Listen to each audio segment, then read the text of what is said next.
আসসালামু আলাইকুম রহমতুল্লাহ। পাউরুটি দিয়ে গোলাপ জামুন মিষ্টি রেসিপি আজকে শেয়ার করছি। এটি খুবই মুখরোচক এবং সুস্বাদু এবং খুব কম টাকার মধ্যে এরকম গোলাপ জামুন মিষ্টি তৈরি করা যায় বাসায়।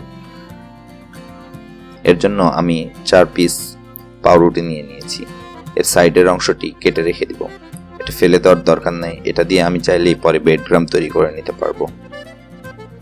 তো 4 সাইড কাটা হয়ে গেলে আমি পাউরুটিগুলোকে ছোট ছোট পিস করে নিচ্ছি। পিস করা হয়ে গেলে একটি ব্লেন্ডারে এই পাউরুটিগুলো ব্লেন্ড করে নিব।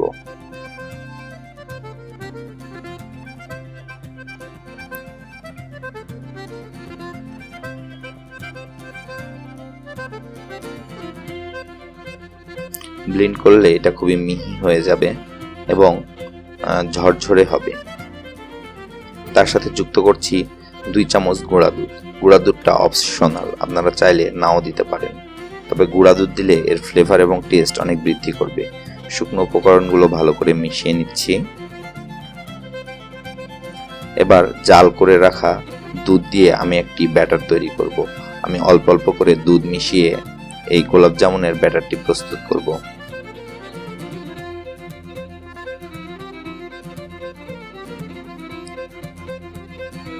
দুধ একবারে দিবেন না, এটা একদম পাতলা হয়ে গেলেও সমস্যা।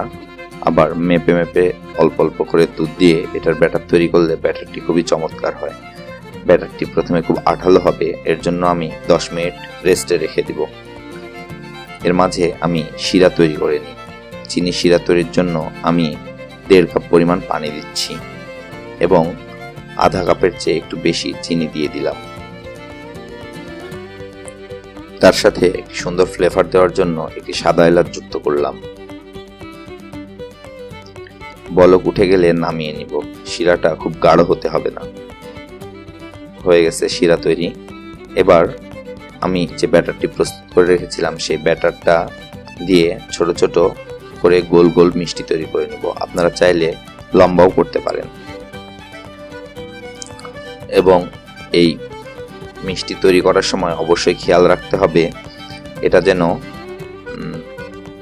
ফাটা ফাটা না হয়, একদম গা যেন প্লেন হয়, না হলে কিন্তু ভাজার সময় এটি ফেটে যাবে। হাত দিয়ে খুব ভালো করে সফট করে গোল গোল বল তৈরি করে নিতে হবে।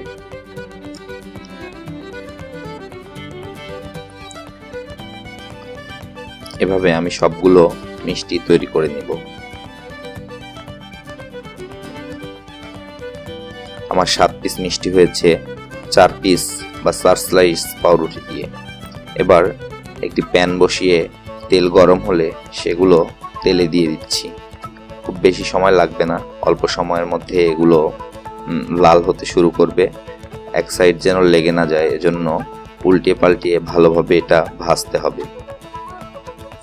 ভাজা যত ভালো হবে এই মিষ্টিগুলো তত বেশি রস টানবে। সুতরাং ভাজার সময় অবশ্যই খেয়াল রাখতে হবে মিষ্টিগুলো যেন ভালোভাবে ভাজা হয়। এবার ভাজা এই মিষ্টিগুলো উঠিয়ে নিচ্ছি।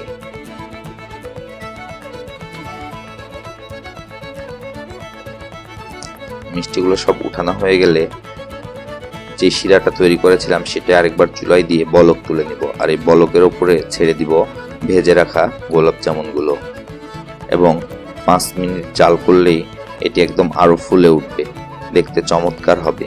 দেখুন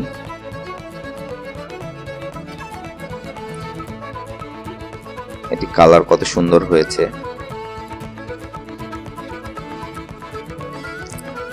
এভাবে আপনারা চাইলেই খুব কম সময়ে বাড়িতে গোলাপ জামুন মিষ্টি প্রস্তুত করে নিতে পারেন। আমাদের ভিডিওটি ভালো লাগলে অবশ্যই বন্ধুদের সাথে শেয়ার করবেন এবং নতুন ভিউয়ার্সরা অবশ্যই আমাদের চ্যানেলটি সাবস্ক্রাইব করবেন।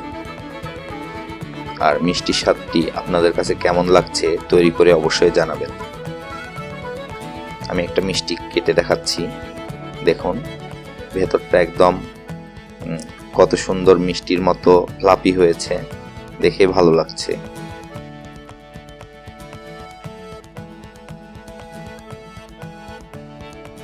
ধন্যবাদ সবাইকে। আসসালামু আলাইকুম।